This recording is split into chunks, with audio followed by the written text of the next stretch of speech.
का, उपनिषदों का, शास्त्रों का जो निचोड़ है, जो सार है, वो है श्रीमद् भागवत महापुराण। सबसे पहले भगवान नारायण ने 4 श्लोक यानी चतुश्लोकी भागवत ब्रह्मा जी को सुनाई। ब्रह्मा ने अपने पुत्र नारद को सुनाई। नारद ने एक बार देखा व्यास जी बड़े अशांत मन थे, तो उनका मन शांत कराने के लिए अपना पूर्व जन्म का चरित्र श्रवण कराया, पूर्व चरित्र सुनाया और बताया कृष्ण नाम की बड़ी अद्भुत महिमा है। चतुश्लोकी भागवत भी श्रवण कराई। और व्यास जी इतने विद्वान थे कि 4 श्लोकों से 18,000 श्लोक बना के संपूर्ण भागवत का गणेश जी के द्वारा लेखन करवाया गया। और यही भागवत का अध्ययन श्री सुखदेव जी ने किया। और इन्हीं सुखदेव जी ने आगे चल के राजा परीक्षित को भागवत की कथा श्रवण कराई। परीक्षित पांडवों के वंशज हैं। उत्तरा के गर्भ से अर्जुन की पुत्र वधू यानी अर्जुन के पुत्र हुए अभिमन्यु, और अभिमन्यु की पत्नी है उत्तरा जी। उत्तरा जी जब गर्भवती थी तो इधर कौरवों का पांडवों का युद्ध हुआ तो सारे कौरव मारे गए। दुर्योधन की जंघा टूट गई। यदा मृधे कौरव संजयानाम वीरे स्वथो वीर गतिम गतेषु ब्रकोदरा विद गदा विमर्श भगनोरुदंडे धृतराष्ट्र पुत्रे। दुर्योधन की जंघा भीमसेन की गदा के प्रहार से टूट गई।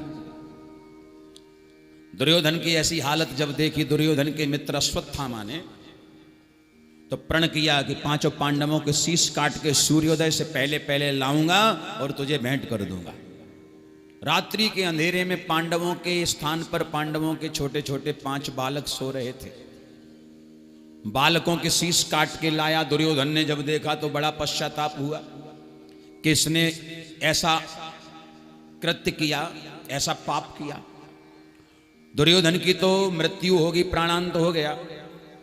द्रौपदी ने जब अपने पुत्रों को उस प्रातः काल जाकर के जगाया और जब देखा कि पुत्र मरे पड़े हैं, धड़ पड़े हैं, शीश है ही नहीं, तो माता शिशूनाम निधनम सुतानाम निशम्य घोरम परितप्यमाना तदा रुदद्बाष्पकलाकुलाक्षीं तां सांत्वयन्नाह किरीटिमाली।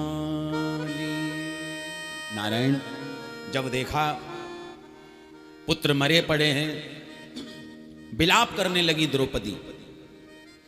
तब अर्जुन ने प्रतिज्ञा करी कि जिस हत्यारे ने ये हत्या करी है, सूर्य अस्त होने से पहले पहले उसे पकड़ के लाऊंगा द्रौपदी और तेरे चरणों में लाके डाल दूंगा। ये मेरी प्रतिज्ञा है। भगवान श्री कृष्ण अर्जुन के सारथी हैं। रथ को सजाया। अर्जुन अश्वत्थामा को ढूंढने निकल पड़े। अश्वत्थामा घबरा गया, इसको लगा कि आज ये हमको मार ही देंगे। तो अश्वत्थामा ने ब्रह्मास्त्र छोड़ दिया। अर्जुन ने अपने योग बल से ब्रह्मास्त्र को खींच के अपनी तरकस में रखा। अश्वत्थामा को बांध लिया, रथ से घसीटते हुए लाए और द्रौपदी के चरणों में डाल दिया, द्रौपदी के कदमों में डाल दिया। बता इसे कौन सा दंड दूं? द्रौपदी ने जो ही देखा तो द्रौपदी को दया आ गई, क्योंकि माताओं का हृदय हमेशा दया से परिपूर्ण रहता है, दया से भरा रहता है। द्रौपदी जानती हैं कि हमारे बालकों का हत्यारा है अश्वत्थामा, लेकिन उसके पश्चात भी द्रौपदी ने अश्वत्थामा को मारने की बात नहीं कही। उवाच चास हन्तस्य बंधनानयनम सतीं मुच्यतामेष ब्राह्मणो नितराम गुरु। द्रौपदी जी कहती हैं ब्राह्मण है, इसको मत मारो, छोड़ दो, वरना ब्रह्म हत्या लगेगी। अर्जुन को अच्छा नहीं लगा। अर्जुन ने सबसे पूछा तो सबने अपने अपने हिसाब से उत्तर दिया कि ऐसा करो ऐसा करो। लेकिन जब द्वारिकाधीश भगवान से अर्जुन ने पूछा तो द्वारिकाधीश भगवान ने 2 बातें कही। धर्म संकट में डाल दिया। और भगवान द्वारिकाधीश कहते हैं कि ब्रह्म बंधुर न हंतव्य आतताई बधारहण मयैवो भयमाप्नातं परपय अनुशासनम। ये ब्राह्मण है तो इसका वध मत करना, ब्रह्म बंधुर न हंतव्य, ब्राह्मण का वध नहीं किया जाता। वो आगे भगवान ने दूसरी बात क्या कही, बोले आतताई बधारहण, आताताई का वध किया जाता है, हत्यारियों को छोड़ा नहीं जाता।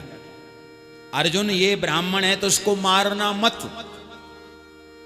लेकिन इसने तुम्हारे पुत्रों की हत्या करी है, आताताई है, इसको छोड़ना मत। अब बताओ, वहां भीमसेन जी खड़े थे, सो भीमसेन जी हाथ जोड़ के बोले भगवान द्वारिकाधीश से, द्वारिकाधीश एक बात कहें। भगवान बोले कहो भैया, तुम भी कह लो अपने मन की क्या कहना चाहते हो। भीमसेन जी ने कहा कि अगर तुम्हारे जैसे 2-4 जज इस देश में हो जाएं, 2-4 न्यायाधीश नियुक्त कर दिए जाएं, तो न्याय तो अधर में ही लटका रह जाएगा, फैसला हो ही नहीं सकता। आप तो 2 बातें कह रहे हो कि मार भी दो और छोड़ भी दो, मारो भी मत छोड़ो भी मत। अरे सीधा सीधा कहो, छोड़ना है कि मारना है। भगवान बोले तुम नहीं समझोगे भीम दादा, जितना मोटा खाते उतनी मोटी तुम्हारी बुद्धि है, तुम्हारी बुद्धि का विषय नहीं है ये। अर्जुन समझ गए, तो अर्जुन ने आज महाराज जो है अश्वत्थामा का अपमान शिविर में किया, इसके बाल काट दिए, मस्तक में ब्रह्म तेज की मणि थी उसको निकाल लिया और धक्का दे दिया। सबसे कठिन जात अपमान, एक सम्मानी का समाज में अपमान होना ही उसकी मृत्यु है। धक्का दे दिया, शिविर से बाहर निकाल दिया। बेचारा अश्वत्थामा बाहर आया, लेकिन दुष्ट अपनी दुष्टता को जल्दी नहीं छोड़ता। अश्वत्थामा ने कहा पांडवों ने अगर मेरा अपमान किया है तो मैंने भी तो पांडवों के वंश में किसी को रहने नहीं दिया।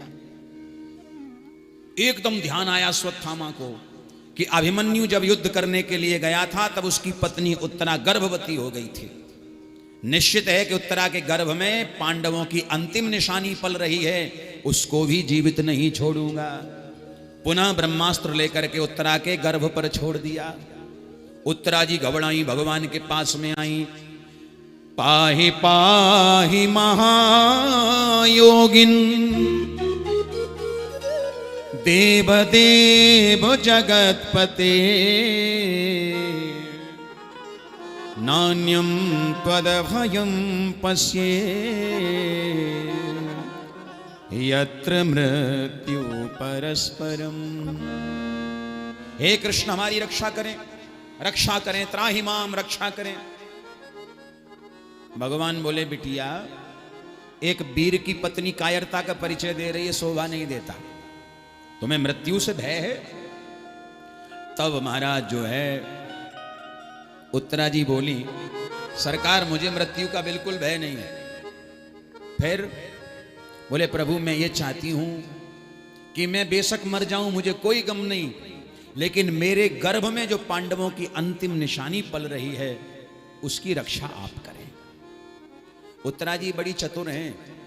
उत्तरा जी जानती हैं भगवान से यदि मैं ये कहूं कि मुझे बचा लो तो भगवान मुझे तो बचा लेंगे, लेकिन मेरे पुत्र को बचाएंगे ये कोई गारंटी नहीं है। इसलिए ऐसा काम करो कि दोनों ही बच जाएं। तो क्या कहा कि मेरे पुत्र की रक्षा करो। भगवान भी जानते हैं कि पुत्र को बचाने से पहले मां को बचाना जरूरी है। मां सुरक्षित रहेगी तभी पुत्र सुरक्षित रह सकता है। भगवान मंद मंद मुस्कुराए, बिटिया तुम बहुत चतुर हो, बोलो राधे राधे। और छोटा सा स्वरूप लिया भगवान ने और उत्तरा के गर्भ में भगवान प्रवेश कर गए। उत्तरा के गर्भगत जब भगवान हुए हैं तो यहां भगवान का नाम हो गया है उत्तरायण। बोलिए उत्तरायण भगवान की जय हो। दुनिया में आज तक ऐसी कोई मां नहीं हुई जिसके गर्भ में भक्त और भगवान एक साथ में आए हो। पहली मां उत्तरा एक ऐसी मां हुई हैं जिनके गर्भ में भक्त परीक्षित भी पल रहे हैं और भगवान द्वारिकाधीश भी पहुंच गए हैं। बोलो भक्त और भगवान की जय हो। भगवान ने रक्षा करी, बाहर निकले। कुंती जी आई हैं, कुंती ने प्रार्थना करी। भगवान ने कहा बुआ जी कुछ मांगो। तो कुंती ने भगवान से दुख मांगा। विपदः सन्तु न सस्वद तत्र तत्र जगद्गुरो भवतो दर्शनं यत् स्यात् अपुनर्भव दर्शनम। हे प्रभु बस इतनी कृपा करो कि मुझे दुख दे दो, संकट दे दो। हम लोगों के सामने भगवान आ जाएं, जब आते नहीं तब तो इतनी बड़ी लिस्ट भगवान को पकड़ा देते हैं। 2 रुपए की अगरबत्ती लगाते हैं और सुख संपत्ति घर आवे, कष्ट मिटे तन का, ओम जय जगदीश हरे। बोलो मांगते हैं भगवान से कि नहीं? हर आदमी सुख चाहता है, वैभव चाहता है, लेकिन कुंती ने ऐसा कुछ नहीं मांगा, दुख मांगा है। और ध्यान रखिएगा, दुख में